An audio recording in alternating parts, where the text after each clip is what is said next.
A mighty atom driving news in the NFT space today. Welcome to the Daily Forkast, December 15th, 2021. I'm Angie Lau, Editor-in-Chief of Forecast News, covering all things blockchain. Could nostalgia be set to drive a new trend in NFTs? Well, if the Astro Boy collection sale is anything to go by, the answer to that question is yes. We're going to take a look at that and a whole lot more coming up. Let's get you up to speed from Asia to the world.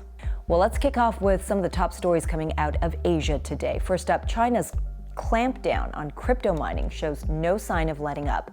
The country's anti-corruption watchdog has revealed that IP addresses related to 78 state-owned entities were actually among almost 4,700 addresses found to have been involved with mining in Zhejiang province in July.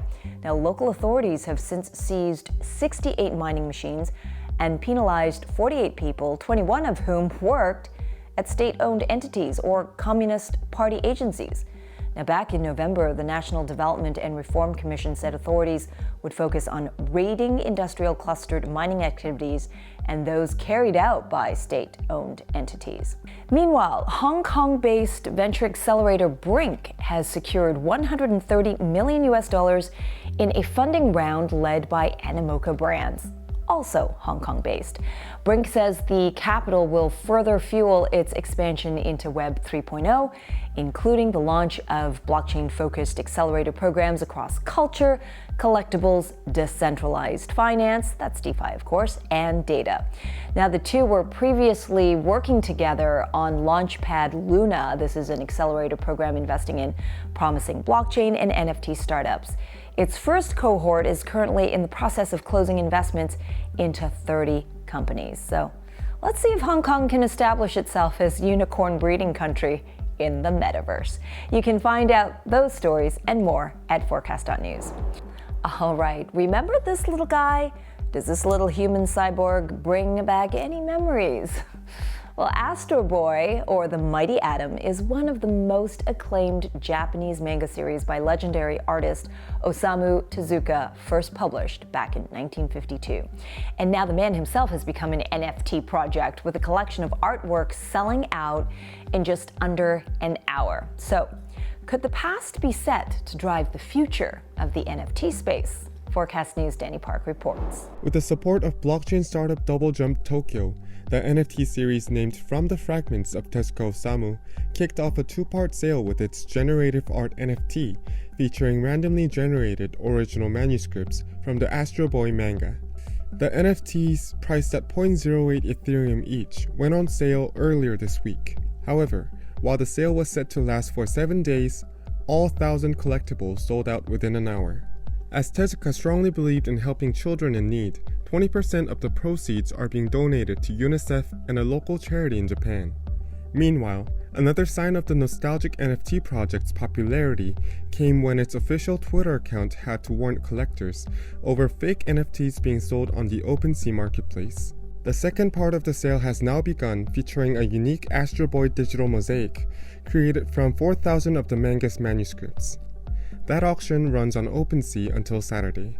Tezuka Osamu remains an icon of Japanese pop culture, touted as the god of manga. It appears fans may have found an everlasting sanctuary for Tezuka's creations in NFTs. For Forecast News, I'm Danny Park.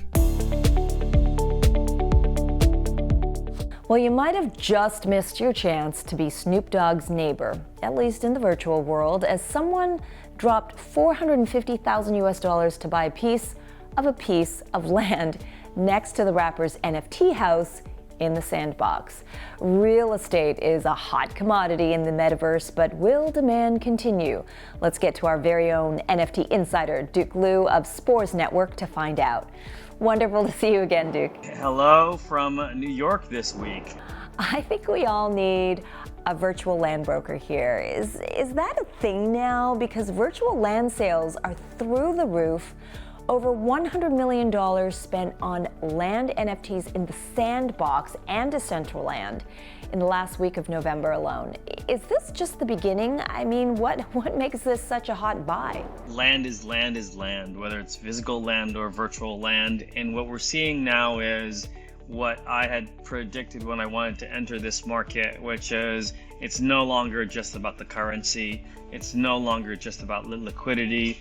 It's about real goods, real spaces, real virtual land for us to occupy in this, new metaverse or metaverses that we'll be living in our digital lives. Yeah, we're definitely seeing the real and virtual world merge. Adrian Cheng, notable here, one of Hong Kong's biggest property investors, has now ventured into the metaverse. What do you think of that? The move into this space makes sense for someone like him. He's a third generation family money. The first generation would never have invested in this asset. They're busy building physical buildings across Asia. The second generation, probably ho-hum. And then this third generation is trying to make a play, right? They're trying to differentiate themselves. He does have, a lot of venture cap investments, right, in technology. So it's not surprising that he actually has a utility behind his purchase. Always love the look from the inside from our NFT insider, Duke. Thank you again for joining us today. And thank you guys here watching us on YouTube. That's a daily forecast from our vantage point right here in Asia. Gotta hit like, hit subscribe, hit that alert button. We are trying to reach more of you. We have reached a really fantastic number here, and we're just excited that you're with us for the ride. For more, visit forecast.news. I'm Editor-in-Chief Angie Lau. Until the next time.